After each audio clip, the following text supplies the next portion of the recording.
Madame, Messieurs, bien-aimés dans le Seigneur Jésus-Christ, Shalom. Merci de votre indéfectible fidélité à la télévision de Jésus-Christ, canal Le Chemin, la vérité et la vie. Merci à vous qui nous regardez sur CVV International, sur CVV National, sur nos plateformes des réseaux sociaux Facebook et YouTube. Nous vous souhaitons la bienvenue dans cette émission spéciale consacrée aux festivités du 30e anniversaire du ministère chrétien du combat spirituel. Festivités qui, vous le savez, tiendront ici à Kinshasa du 17 au 31 octobre 2021 à la Cité de Triomphe. Nous viendrons donc pour célébrer le Seigneur Jésus à travers la 13e Convention mondiale de la CFMC et le 5e symposium du Centre Peniel mondial. Deux grands événements qui sont placés sous le thème. Papa Alain Gabriel Olangui, le président de la Fondation, l'a dit, nous marcherons, nous, au nom de l'Éternel notre Dieu, à toujours et à perpétuité. 30 ans, il y a donc là une portée prophétique derrière cet anniversaire. Et pour en parler, nous recevons pour vous le disciple de Jésus, Papa Paul David Olangui. Il est le vice-président, vous le savez, de la Fondation Olangui Osho. C'est lui le premier à nous rappeler que Jésus a commencé son ministère à l'âge de 30 ans. Et donc, pour lui, 30 ans, il y a beaucoup de prophéties derrière et nous allons essayer de creuser ça avec lui dans ce numéro de votre émission. Papa Paul David, shalom. Shalom, que le Seigneur vous bénisse. Merci beaucoup papa, ça fait longtemps, on ne vous voit plus très régulièrement à Kinshasa, depuis la Pâque, tout le temps parti. Là vous revenez de l'Afrique du Sud. Oui, je reviens du siège de Johannesburg. Oui. Où le Seigneur s'est glorifié pendant notre séjour à Johannesburg. Et je salue au passage toute la coordination, le staff et l'équipe missionnaire de Johannesburg pour l'accueil qu'ils m'ont réservé. Et nous croyons que le Seigneur est en train d'amener une nouvelle saison au sein de ce ministère. Et nous croyons que les 30 ans, c'est un nouveau souffle, c'est une nouvelle saison. C'est, comme on dirait toujours, c'est le Seigneur est en train de nous amener maintenant dans une nouvelle dimension. Donc nous allons partager. On va partager justement cette nouvelle dimension, Papa Paul David. Mais dites-nous un peu, quel est l'état des lieux général de tous nos sièges en Afrique australe 4 ans après le rappel à Dieu de nos parents spirituels. Oui, nous sommes heureux d'abord de vous informer, d'abord que, comme vous savez, nous avons été bien enseignés qu'on ne s'attache pas aux hommes, mais on s'attache à Jésus-Christ. Amen. Et tous les sièges ont démontré qu'ils ont rencontré Jésus-Christ et ils se sont attachés à lui. Donc on a fait l'état des lieux de tous les sièges au niveau de l'Afrique australe. Il y a une fidélité et surtout tout le monde est présent dans les activités, surtout les activités spirituelles de la prière. Et maintenant qu'on a repris les enseignements aussi, beaucoup viennent maintenant aux enseignements. Et il y a de nouvelles classes aussi, que ce soit à Johannesburg, à Cape Town, à Durban, à Pretoria aussi, maintenant qu'on a ouvert le siège officiellement à Pretoria. On aura quand même attendu beaucoup de temps, hein, Papa Paul David. Oui, bon, parce que comme Pretoria, c'est à 30 minutes de Johannesburg, donc maman avait toujours préféré que Pretoria et Johannesburg soient un seul siège, et que plus tard, lorsqu'ils auront grandi, ils pourront maintenant être autonomes. Et aujourd'hui, Pretoria est autonome et il y a un dynamisme énorme de la part de tous les messagères et les disciples de Jésus-Christ de Pretoria. Par rapport aux 30 ans, comment tous ces sièges-là d'Afrique australe se préparent en commençant par Johannesburg? Déjà, d'abord, il y a l'équipe qui a été constituée pour servir de levier pour ces festivités de 30 ans, pour canaliser tout le monde. Donc dans tous les sièges, il y a ce que nous avons appelé au fait l'équipe qui va conduire tout le monde d'abord à être dans l'unité et à tous ceux qui voudront être ici. Parce qu'il ne faut pas oublier que bon, nous on va fêter ici, mais les autres aussi qui vont rester, il faut aussi qu'ils prévoient aussi quelque chose. Ils seront connectés tous les jours avec Kinshasa et eux aussi feront la fête sur place aussi dans tous ces sièges. Donc tout le monde est mobilisé pour leur venue ici à Kinshasa. Papa Paul David, comment se présente le mental, je veux dire le moral du chrétien combattant d'Afrique du Sud, le pays africain le plus touché par la pandémie de Covid-19? Le siège n'a-t-il pas été un peu secoué par cette pandémie-là? Non, vous savez que mettre notre confiance en Jésus-Christ est la plus grande des garanties. C'est-à-dire que nous, oui, le Covid existe, mais nous, notre confiance, nous l'avons mis en Jésus-Christ. Et ça, c'est un argument de taille face à la pandémie où nous n'avons pas peur, mais nous respectons les mesures, mais en même temps, nous, notre confiance, elle est plus en Jésus-Christ. Et j'ai constaté que beaucoup voulaient revenir rapidement aux réunions, parce que ça avait été interrompu une deuxième fois, même une troisième fois. Mais aujourd'hui, tout est rentré dans l'ordre. Ils sont tous revenus et je crois qu'il y a, comment on peut dire, un sérieux. Parce qu'ils ont réellement vu qu'ils avaient besoin de prière. Et il y a ce sérieux-là que nous avons constaté en Afrique australe. Alors papa, Paul-David Olangui, vous avez fait l'autre fois une jonction entre le 30e anniversaire du ministère chrétien du combat spirituel et l'âge du début du ministère de Jésus-Christ. Pour dire que Jésus a commencé son ministère à 30 ans. Nous aussi, nous fêtons 30 ans. C'est prophétique. Comment c'est prophétique? Ok, je vais d'abord revenir dans l'histoire de notre Seigneur Jésus-Christ. En Israël, selon la coutume israélienne, c'est à 30 ans où on présentait les hommes dans le temple. Avant 30 ans, aucun homme ne pouvait entrer dans le temple et être présenté. Et dire quoi? Prendre la lecture et lire la parole de Dieu. C'est à l'âge de 30 ans. Jusqu'aujourd'hui. C'est une découverte. Pas... Jusqu'aujourd'hui, dans les synagogues aujourd'hui, les hommes qui peuvent lire la Torah sont ceux qui ont atteint 30 ans. Et quand tu as 30 ans, on te présente maintenant chaque garçon, chaque homme est présenté à l'assemblée pour dire maintenant c'est un homme tout fait. À 8 ans, ils sont circoncis. À 8 mois, ils sont circoncis. À 8 jours plutôt. 8 jours, ils sont circoncis, et c'est à 30 ans où ils sont présentés au temple. Alors, souvenez-vous de Jésus-Christ. Lorsqu'il est présenté au temple de Nazareth, là où il a grandi, dans Luc au chapitre 4, vous allez lire l'histoire, qu'est-ce qu'on nous dit? Voilà. Il prit le livre, il l'ouvre, et qu'est-ce qu'il dit? L'Esprit de l'Éternel est sur moi. Il m'a oint. Donc là, nous sommes à la 30e année de Jésus-Christ. Il dit, l'Esprit de l'Éternel est sur moi.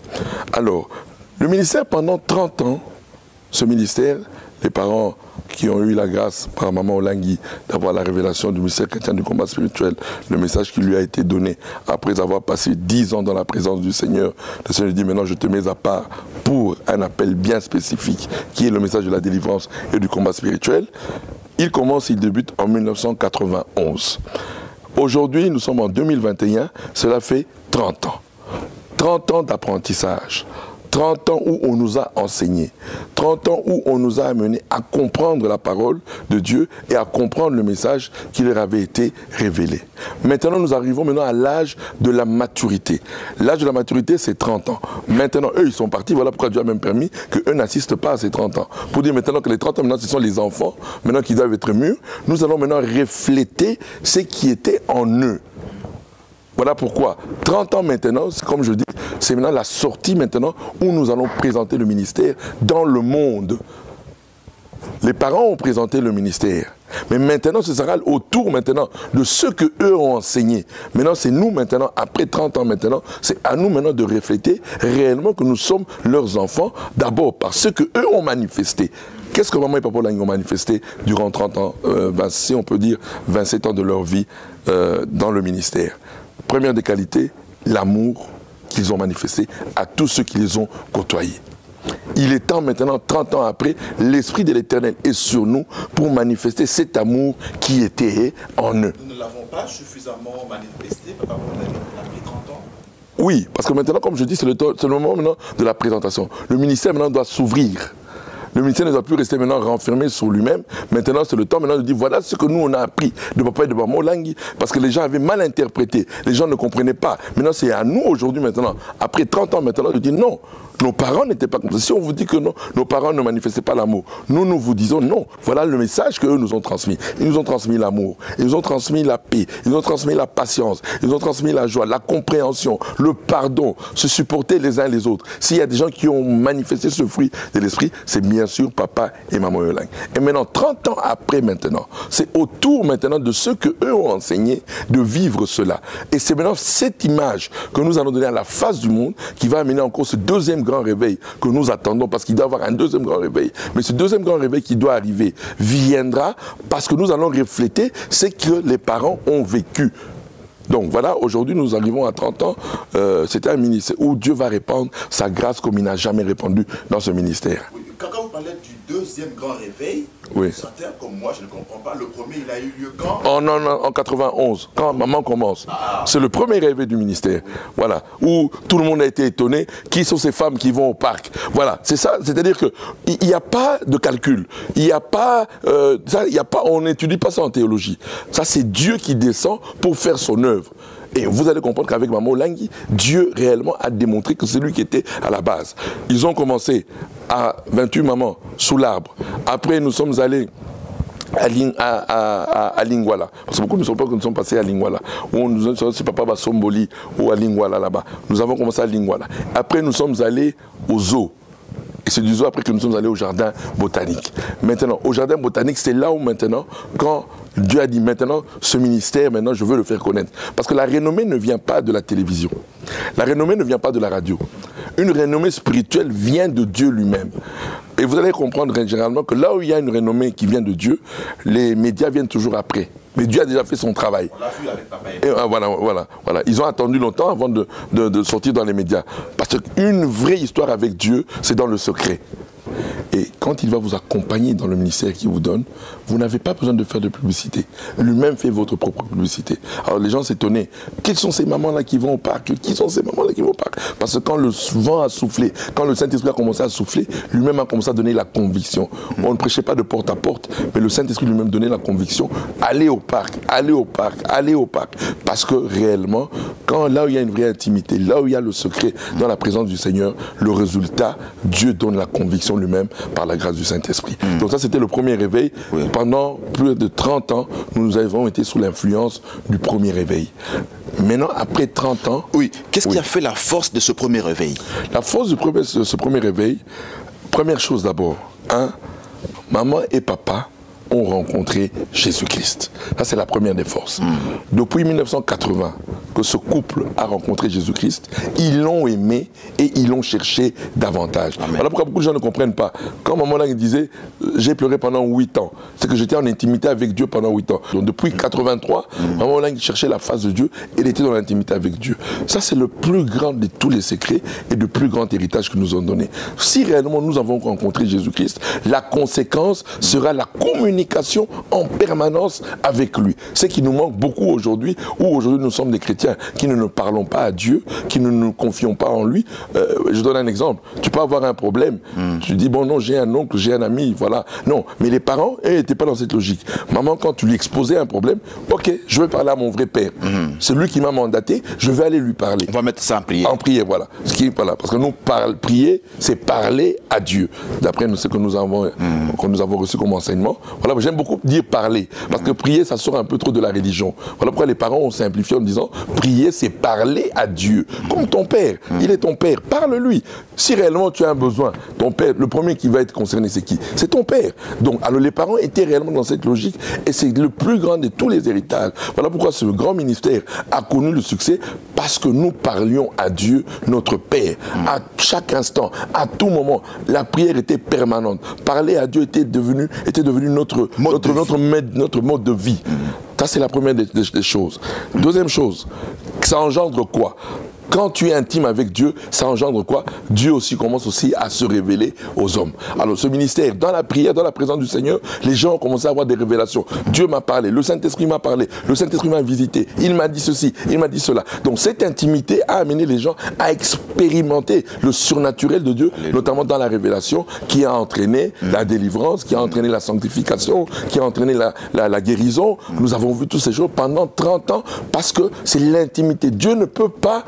C'est ce que nous ne comprenons pas. Tout ce que nous avons reçu en Jésus-Christ, nous ne pouvons pas l'expérimenter si nous ne parlons pas à Dieu le Père.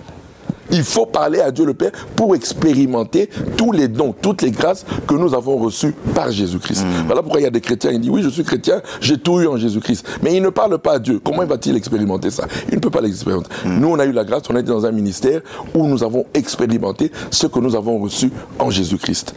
Et voilà pourquoi le grand succès de ce ministère a été de démocratiser la prière. Ça, c'est démocratiser la prière. Oui. C'est-à-dire qu'au moment où, à l'époque, où on était non, il faut passer par un prophète, il faut passer par un pasteur, il faut passer par un évangéliste.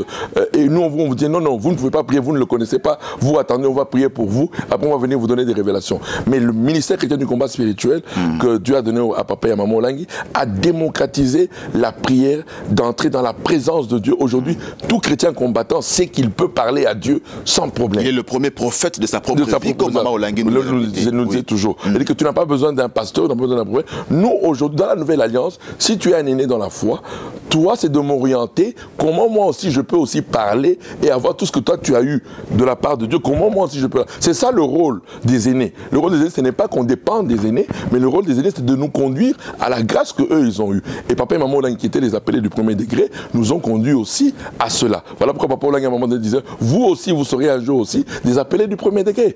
Ils nous ont dit, je me rappelle quand ils ont reçu, que je salue au passage, un JCC qui a aujourd'hui une église à Bilbao, en Espagne, le pasteur Chouquet, qui avait été reçu ici. Papa l'avait très bien dit. Il avait dit, oui, nous sommes peut-être aujourd'hui, nous, peut-être des seuls appelés du premier degré. Mais demain, chacun aura sa mission et tu seras aussi appelé, disciple, appelé de premier degré. Oui, par rapport au Papa Paul David, au secret de ce premier réveil, quelle place donnez-vous au respect par Papa et Maman Olangi de la vision et de la mission que Dieu leur avait donnée? C'est-à-dire que nous sommes aujourd'hui emballés dans beaucoup de choses. Beaucoup ont échoué dans le mandat ou dans l'appel qui leur a été donné parce qu'ils se sont écartés de ce que Dieu leur avait donné. Je dis, nous sommes quoi? Quand nous entrons dans la foi, nous sommes tous des généralistes. Et maintenant, en tant que généraliste, il arrive maintenant que Dieu se choisisse des gens pour une spécificité qui va combler les carences de tout le corps du Christ.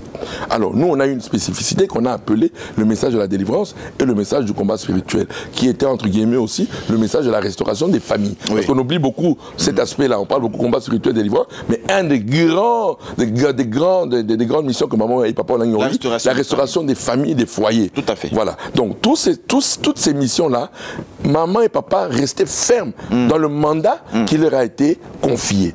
Et je crois que c'est vraiment quelque chose de très important pour nous les jeunes aujourd'hui, pour tous ceux qui veulent se lancer dans la mission, dans l'appel que Dieu leur donne. Respecte ce que Dieu t'a donné, ne sors pas de ton champ. Et voilà pourquoi ils étaais membres du corps du Christ, parce que ce qu'eux avaient reçu contribuait à l'éducation des saints, et eux, les autres aussi, ceux qu'ils avaient reçus, pouvaient venir aussi partager. Je donne un exemple. Maman et Papa Olangi n'étaient pas dans le message de la prospérité. Non. Oui, mais ils ont voulu que tout le peuple de Dieu sache comment bénir Dieu. Alors, ils ont fait appel à d'autres qui avaient ce ministère, qui sont venus nous aider dans ce sens-là. Beaucoup, nous avons eu d'autres mamans, donc que chacun dans sa spécificité pouvait venir nous aider, contribuer à l'édification des chrétiens combattants. Alors, donc, on passe, oui. Vous avez fini? Donc, je voulais tout simplement dire que un des atouts de Papa et de Maman, ça a été d'abord de demeurer dans la présence du Seigneur à chaque instant. Tu te souviendras qu'ils ne sortaient pas avant 14 heures de leur chambre.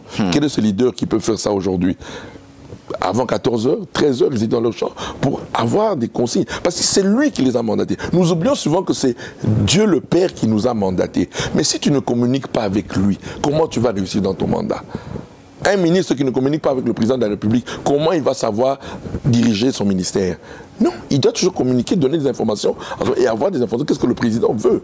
Alors c'est ainsi que les parents, le grand secret, c'était d'abord rester dans la présence de Dieu. Et puis de deux, respecter le mandat que Dieu leur a confié. Voilà, donc je crois que c'est un des grands secrets. Alors, on en est maintenant au deuxième réveil, qui commence. Après les 30 ans maintenant, il y aura une nouvelle dimension. Dieu va encore déverser sa grâce, c'est-à-dire quoi? Son esprit. Parce que nous, tout ce que nous faisons, c'est grâce au Saint-Esprit. Sans le Saint-Esprit, nous ne pouvons rien faire. Ce premier réveil que les parents ont eu, c'était grâce au Saint-Esprit. Maintenant, le Saint-Esprit va encore se déferler après 30 ans, dans une nouvelle dimension, qui sera même plus grande que la première dimension. Pourquoi? Parce qu'on doit toujours confirmer celui qui nous a précédés. Si celui qui nous a précédés réellement était un envoyé, ceux qui viennent après doivent confirmer. Ils doivent confirmer. Si on ne confirme pas, c'est que papa et maman n'étaient pas des vrais. Et Dieu ne permettra pas. Voilà pourquoi la vision, elle est grande. C'est comme je dis bien, ceux qui commencent, les bâtisseurs, bâtissent toujours dans la persévérance, dans des épreuves, dans des difficultés, des persécutions énormes. Voilà. Ça, c'est les bâtisseurs. Ça a toujours été ainsi. Hein, les bâtisseurs de ce pays ont payé de leur prix pour que nous, on ait notre indépendance. Les pères fondateurs. Les pères fondateurs. Donc, alors, papa et maman ont bâti cette œuvre par la grâce du Saint-Esprit, par la grâce de notre Seigneur Jésus-Christ, avec de nombreux problèmes, de nombreuses difficultés. Mais ils ont eu tout le message de ce ministère. C'est comme un peu, je peux revenir avec Moïse, que j'aime toujours donner pour exemple, qui a reçu le ministère d'aller délivrer les enfants d'Israël de l'Égypte et de les faire entrer à Canaan. Oui. Mais Moïse n'est pas entré à Canaan. Non. Mais Moïse a eu toute la révélation de l'Égypte à Canaan. Mais il a fait une première partie, il les a sortis de l'Égypte. Il les a sortis de l'Égypte, il a délivré de l'Égypte, ils ont marché dans le désert, et maintenant pour entrer dans Canaan, Josué est venu pour continuer la mission. Mais la vision, la totalité de la vision a été donnée à Moïse. C'est pour dire que nous sommes dans une course de relais. Dieu ne veut toujours pas que l'homme, il peut te dire tout, mais ce n'est pas toi qui vas accomplir tout. C'est ça. Tes enfants demain vont accomplir ce que Dieu t'a dit. Ou tes petits-enfants viendront accomplir ce que toi tu as dit. Donc c'est-à-dire que, et nous ne sommes pas seulement dans le sens biologique, hein, parce que moi je parle dans le sens spirituel, c'est plus spirituel, parce que l'héritage est spirituel. Tout à fait. Donc même les enfants spirituels, aujourd'hui, il y a beaucoup d'enfants spirituels aujourd'hui, que je conseille, je dis, ne partez pas dans la rébellion. Non, c'est votre droit aujourd'hui. Si vous avez un appel, un mandat, une mission, venez, on va vous bénir, vous allez repartir sans difficulté. Papa Paul David, il faut canaliser ça. Hein? Oui, c'est-à-dire que parce qu'aujourd'hui, il faut pas non plus, comme je disais, c'était ça la force de papa et de maman Lang. Oui. Si les gens avaient compris ça, les gens ne seraient pas partis dans la rébellion. Parce que tous ceux-là qui sont partis dans la rébellion, aujourd'hui j'ai eu beaucoup de coups de téléphone, beaucoup, depuis qu'on nous préparons les festivités, beaucoup veulent venir pour qu'on les bénisse pendant ces 30 ans. J'ai dit, venez. Moi je demande à tous ceux qui sont partis de manière dans la rébellion, revenez. Ces 30 ans ici, c'était une occasion. Ils ont reconnu qu'ils n'ont pas suffisamment évolué. Voilà, beaucoup. J'ai parlé avec notamment papa Dimitri, que j'aime beaucoup, qui a beaucoup aidé ce ministère, qui a beaucoup fait pour ce ministère. Lui-même a dit, il a reconnu. Il m'a dit, mais nous, on n'a pas avancé. Je dis oui, parce que si vous aviez eu la bénédiction de papa et de maman Lang, vos églises aujourd'hui prospéreraient, vos ministères aujourd'hui prospéreraient. Donc, il est important aujourd'hui de comprendre ça en disant que, comme papa lui-même, comme je dis, vous savez, papa et maman n'étaient pas des gens méchants ou qui ne voulaient pas, non. Papa et maman, quand réellement tu avais un appel et que tu venais leur dire, le Seigneur m'a dit ça, maman dit, ok, le Seigneur t'a dit ça, ok, mets-toi à genoux, on va prier pour toi, va faire ton église, va faire ton ministère. Donc je crois que c'est dans ce sens-là aujourd'hui où nous devons comprendre que quand Moïse a toute la vision, oui. Aujourd'hui il y a des mamans Lang, des papas Lang partout, et qui ont eu une partie, chacun a eu une partie de maman. Il y a d'autres qui ont eu la foi de Maman Lang, il y a eu d'autres qui ont eu le message de la délivrance de Maman Lang, il y a d'autres qui ont eu le message de l'adoration de Maman Lang, et qui ont eu le message du combat spirituel. Donc chacun, Dieu, pour qu'on soit toujours complémentaire, ne te donnera pas tout. Alors l'héritage que nous avons eu en papa et en maman Lang, Dieu a répandu ça à travers leurs enfants spirituels, à travers tous leurs enfants qui ont cru en eux, qui ont cru en leur Dieu. Dieu a répandu ces grâces-là. Donc maintenant, à chacun de comprendre, de dire, bon, moi, Dieu m'a appelé, venez. Dites-nous, mais n'allez pas dans la rébellion. Parce que la rébellion, c'est un mauvais signe. Tu peux avoir raison, mais quand tu es rebelle, tu as tort. Un mauvais départ. Tu as un mauvais départ. Donc aujourd'hui, nous sommes là pour d'abord les 30 ans, ici c'est aussi le 30 ans de l'unité. Nous voulons que tous ceux qui sont partis dans la rébellion, nous les invitons officiellement.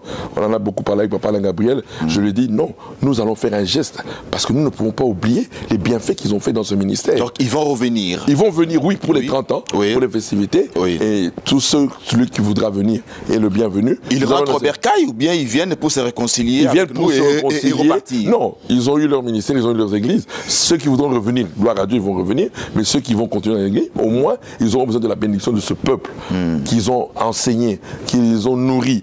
Ils auront besoin de leur bénédiction, de notre bénédiction. Et vous allez voir que ce sera une réconciliation qui va ramener encore un feu dans leur ministère et dans leur Vous nous parlez, Papa Paul David Olangui, du deuxième réveil qui va être glorieux, mais à quelles conditions?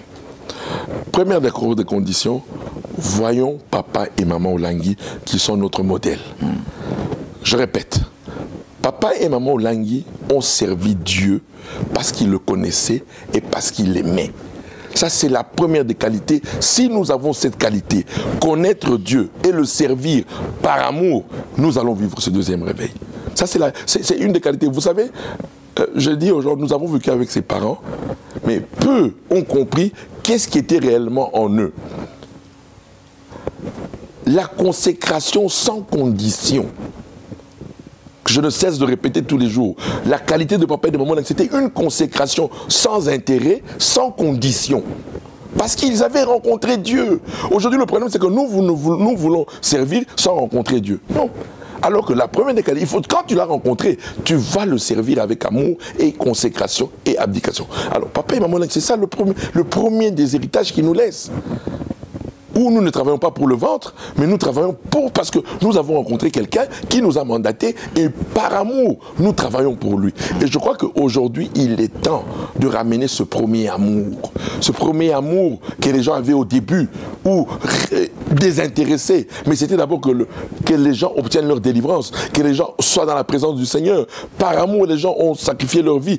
C'est cet amour-là qui a fait prospérer ce ministère. Ne pensez-vous pas, Papa Paul David, que le diable en est aussi pour quelque chose, hein, dans ce blocage-là, dans cette pacte d'amour-là, l'ennemi ne peut pas, en tout cas, vouloir que nous soyons dans cet amour. C'est ça que je dis, voilà. Oui. Maintenant, le premier blocage maintenant, oui, c'est d'abord la proclamation de la bonne nouvelle de l'évangile. Parce que si nous ne proclamons pas que c'est par amour que nous devons servir, comment les gens vont servir Dieu par amour?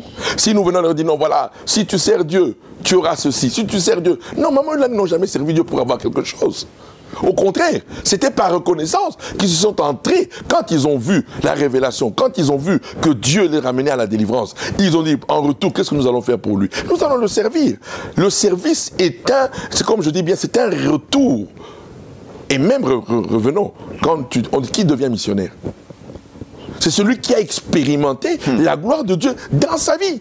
Qui dit maintenant, moi, j'ai expérimenté la gloire de Dieu dans ma vie. Maintenant, par amour et reconnaissance, je m'engage maintenant dans l'œuvre du Seigneur. À rendre témoignage. À rendre témoignage. Et voilà pourquoi nous avons vu des missionnaires s'embarquer. Tout celui qui a eu une expérience avec Dieu, qui a vu la main de Dieu dans sa vie, a dit, moi, qu'est-ce que je vais encore faire pour lui? Je vais le servir, je vais m'engager dans la mission, dans les fonctions spirituelles, dans ce ministère, je le sais, servirai. Voilà pourquoi beaucoup l'ont servi au début par amour. Maintenant, il y a eu une vague, des gens qui sont venus pour le ventre. Oui, ça, il faut qu'on se le dise. Alors, maintenant, c'est cette vague-là que nous devons aujourd'hui canaliser, que nous devons dire, non, non, non, non, non. Au contraire, si tu le sers par amour et sans intérêt, c'est alors que Dieu te bénira. Parce que tu es désintéressé. Aujourd'hui, bien sûr, aujourd'hui, on me dit, mais oui, mais on a servi Dieu depuis 30 ans, qu'est-ce qu'on a eu en retour? Parce que c'est une chose qui se disent. On doit en partager, on doit le dire. Je dis oui, mais ce que je dis aux gens, c'est que Dieu avait dit à maman et à papa, les paroles de Dieu restent. Nous restons persévérants, restons déterminés, restons dans la maison. Ce qu'il leur avait promis, nous allons le vivre. Je ne cesse de le répéter. Quand j'ai eu des réunions avec tous les départements, je leur ai dit non, écoutez, papa et maman, Dieu va les honorer. Les paroles que Dieu a dit dans leur bouche, Dieu va les honorer. Mais il y a un moment donné où, quand nous commençons quelque chose, il faut commencer d'abord par le désert. Pourquoi? Parce que si aujourd'hui, je donne un exemple, si les parents avaient tout laissé aujourd'hui, il n'y a pas de problème dans ces ministères, tout est OK, on est bien. Qui allait prier? Et puis, nous, qu'est-ce qu'on allait dire? Quelle expérience on a eue avec Dieu? Mais aujourd'hui, demain, quand nous verrons ces choses, c'est ça la gloire de la deuxième maison. Nous avons eu, il y avait ceci, il y avait cela, mais nous avons fait confiance au Dieu de notre Père. Nous avons fait confiance au Dieu de notre Mère, Jésus-Christ de Nazareth. Et nous avons eu les mêmes résultats que eux, quand ils faisaient aussi confiance à Dieu. Dieu aussi souvenait à leurs besoins. Demain, nous aussi, nous allons témoigner cela. Voilà pourquoi Dieu n'a pas permis que tout soit sur les roulettes et qu'on nous laisse comme ça, non, avec des cuillères en or et tout ça. Là. Non, non, c'est pas ça. Aujourd'hui, nous aussi, nous avons une expérience. Tu as une expérience depuis le départ des parents. Beaucoup ont expérimenté Dieu. Surtout ceux qui pensaient que c'était la fin. Non, mais au début, effectivement, ça faisait mal. C'était comme si c'était la fin du monde. Ah oui, hein. Oui, oui. Pour tout le monde, personne ne va dire le contraire. Mais Dieu, heureusement, nous a saisis par la grâce du Saint-Esprit. Il nous a saisis. Notre Seigneur Jésus-Christ nous a saisis et on s'est ressaisis. Et aujourd'hui, nous avançons. Et je crois que l'engouement qu'il y a autour de ces 30 ans nous montre réellement que Dieu est vivant.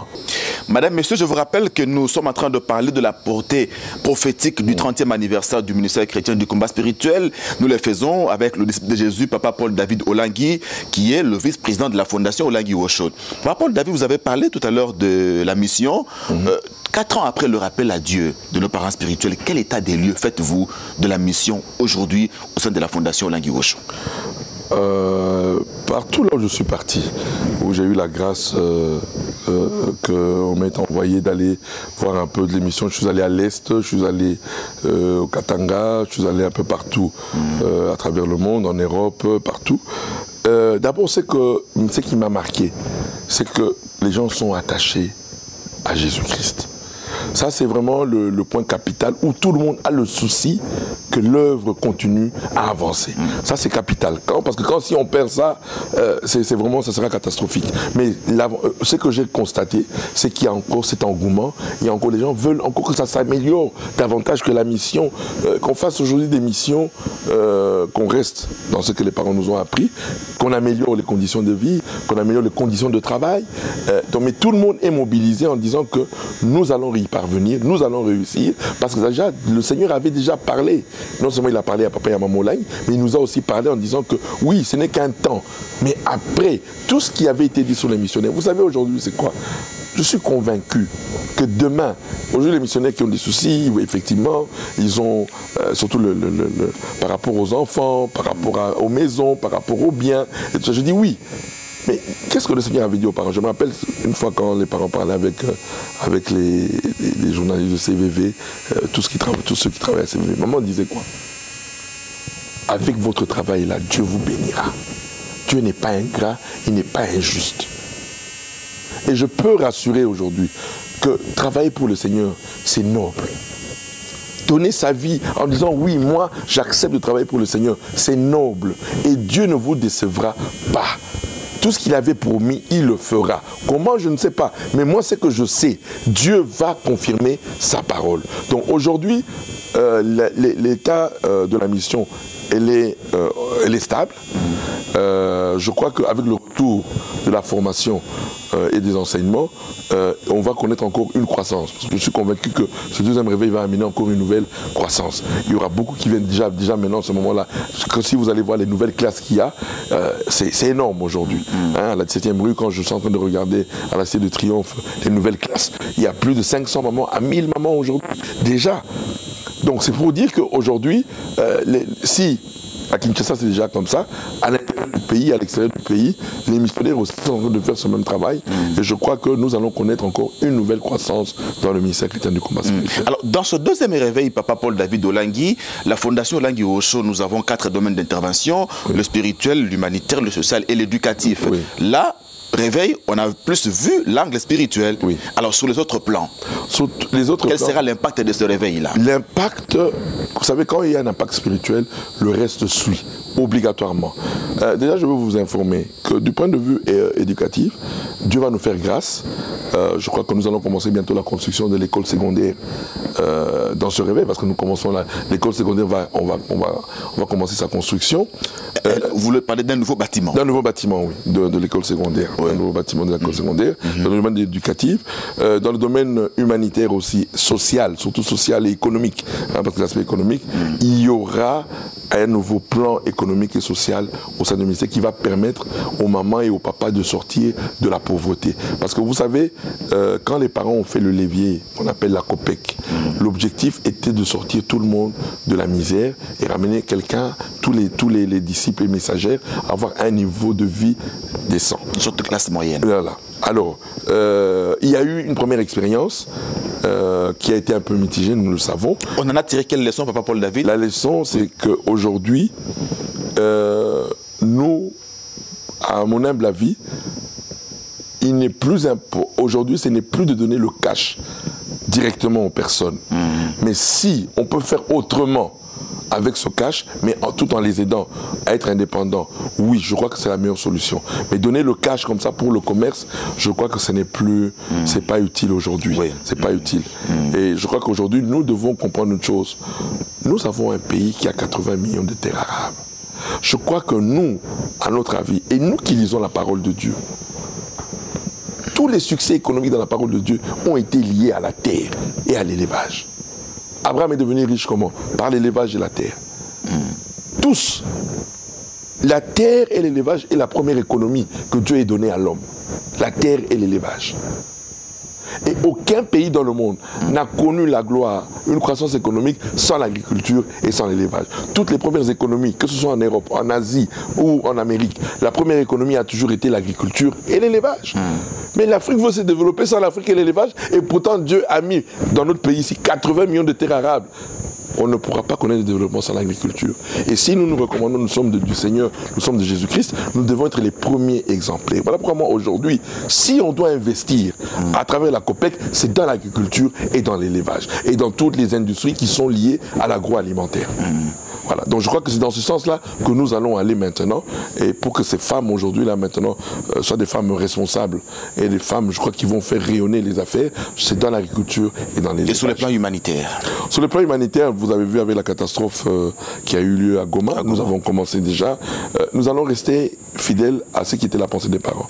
Le Congo aujourd'hui a besoin d'aide. Si nous pouvons le faire, nous le ferons pour glorifier notre Seigneur Jésus. Et nous les chrétiens, c'est notre ADN.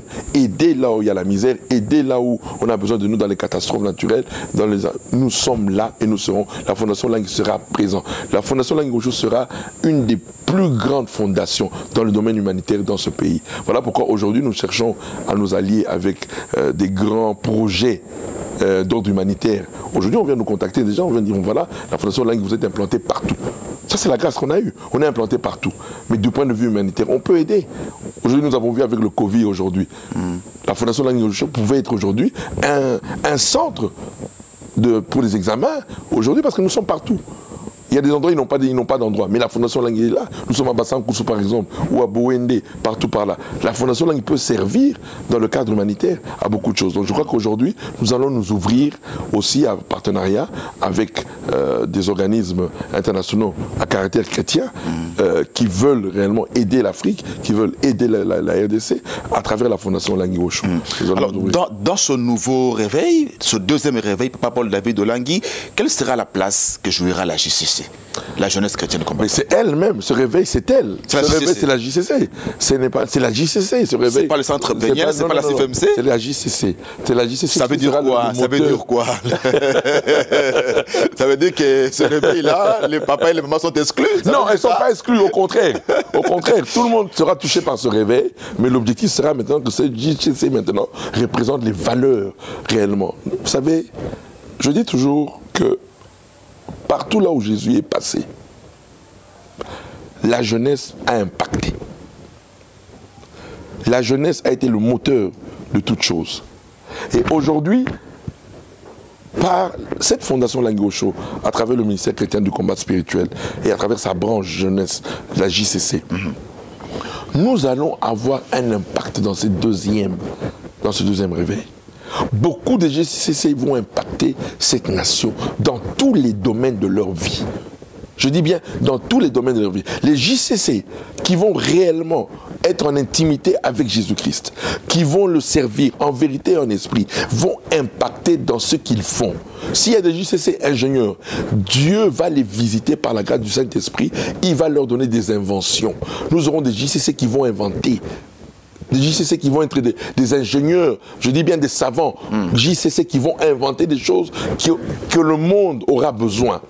Nous aurons des médecins, nous aurons des avocats, nous aurons, dans tous les domaines, des hommes de Dieu qui vont sortir de la JCC, qui vont impacter leur génération. C'est-à-dire qu'à travers la JCC, Dieu va se révéler puissamment dans tous les secteurs. Quitte à avoir un jour même un président qui est issu de la JCC.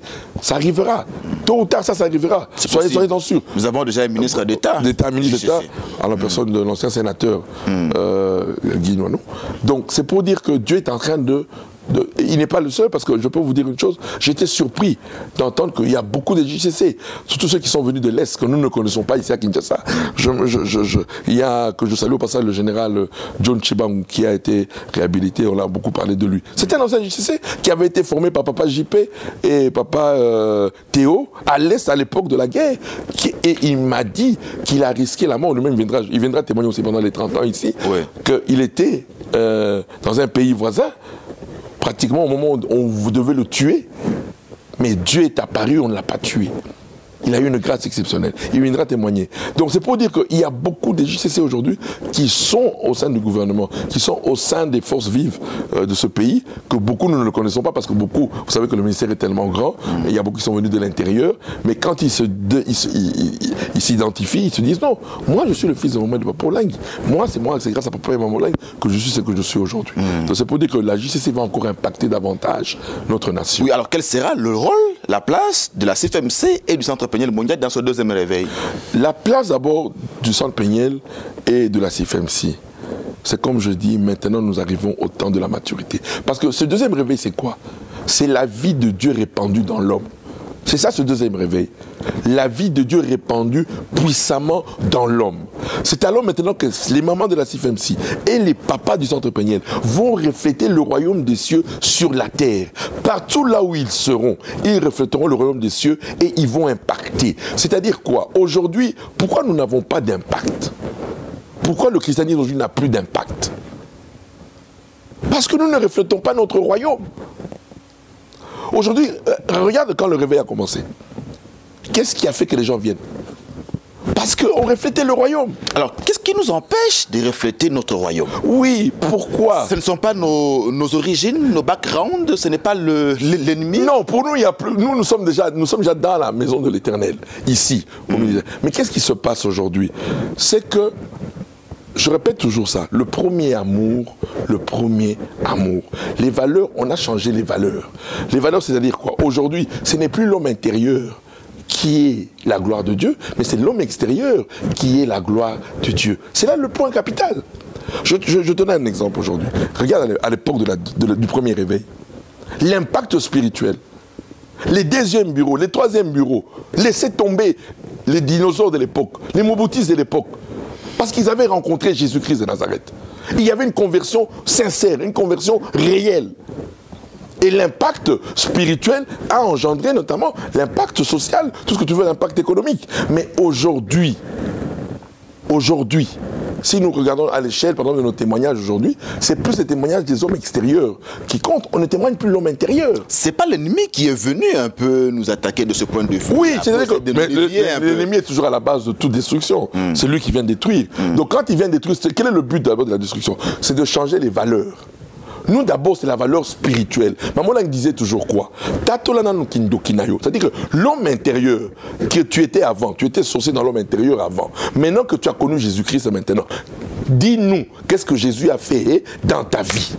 Et après, maintenant, quand tu as dévoilé le secret de l'ennemi, l'extérieur, c'est normal que demain, toi qui étais au chômage, tu es ton travail, toi que tu sois béni, c'est normal. Mais d'abord, c'est la bénédiction de l'homme intérieur qui préoccupait les parents.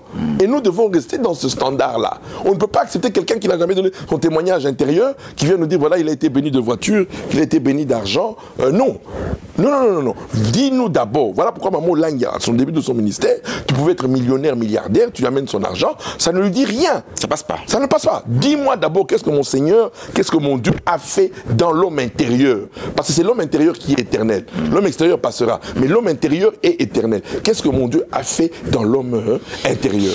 Papa Paul David Olengue, nous arrivons pratiquement à la fin de cette émission. On va essayer de vous relancer encore avec quelques questions. Et donc là, on va tenir ces festivités en pleine pandémie de Covid-19. Oui. Ne redoutez-vous pas un faible taux de participation de chrétiens combattants en termes de délégation d'autres pays, d'autres villes du monde? D'abord, là, je veux te contredire un peu, en voyant déjà d'abord ceux qui sont venus en pensant que le symposium et la convention allaient voir au mois d'août. Ils sont venus nombreux. Ils sont restés là. D'autres même ont dit qu'ils ne rentreraient pas, qu'ils resteraient jusqu'en octobre pour attendre. Mais je peux te rassurer qu'il y a un engouement partout. Tout le monde veut venir rendre grâce à Dieu, surtout en cette période de 2020, 2021 où le Covid nous a réellement frappé. Beaucoup veulent venir rendre grâce à Dieu. Et j'invite à tous les chrétiens combattants qui peuvent venir, venez. Ce sera une un renouveau, ce sera encore une réconciliation. On va se consolider encore davantage dans l'amour, dans l'unité, dans la présence du Seigneur. Nous allons chercher la face de Dieu. Ce sera 2 semaines de gloire, 2 semaines où Dieu va encore se manifester puissamment. Donc je conseille à tout le monde qui peut venir, venez à la Cité de Triomphe, venez à Kinshasa pour ce 5e symposium et pour la 13e convention de la CIFES. Votre lecture, Papa Paul David, par rapport au thème de ces festivités, nous marcherons, nous, au nom de l'Éternel, notre Dieu, à toujours et à perpétuité. Amen. C'est l'héritage. Amen. L'héritage, c'est Jésus. Je répète toujours aux gens, maman et papa Olangi nous ont laissé un héritage. Il s'appelle Jésus-Christ de Nazareth, celui l'Éternel Dieu des armées. Celui que nous avons connu, celui que eux ont connu, ils nous ont dit, le voilà. Avec lui, vous allez toujours continuer à réussir. Avec lui, le succès que nous, on a eu, vous l'aurez de gloire en gloire. Avec lui, les victoires que nous, on a eues, vous les aurez aussi. Donc, le problème, c'est quoi? Pourquoi? Vous aimez bien la chanson que Papa Olangi aimait beaucoup. Il y avait une chanson que Papa Olangi aimait beaucoup. Le Père est fidèle. Il aime le Fils. Il aime le Fils. Il a remis toutes choses entre ses mains. C'est-à-dire que si nous faisons de lui, qui a toutes choses entre ses mains, on dit nous on ne le lâchera pas. Mais tout ce qui est dans ses mains, ce sera pour qui? Ce sera pour toi, ce sera pour moi. Donc aujourd'hui, le premier, c'est d'abord de garder Jésus-Christ, de le garder dans le cœur. Voilà pourquoi je dis à tout chrétien combattant, gardez Jésus-Christ, marchez avec lui. Vous aurez du succès dans vos entreprises, vous aurez du succès dans tout ce que vous ferez.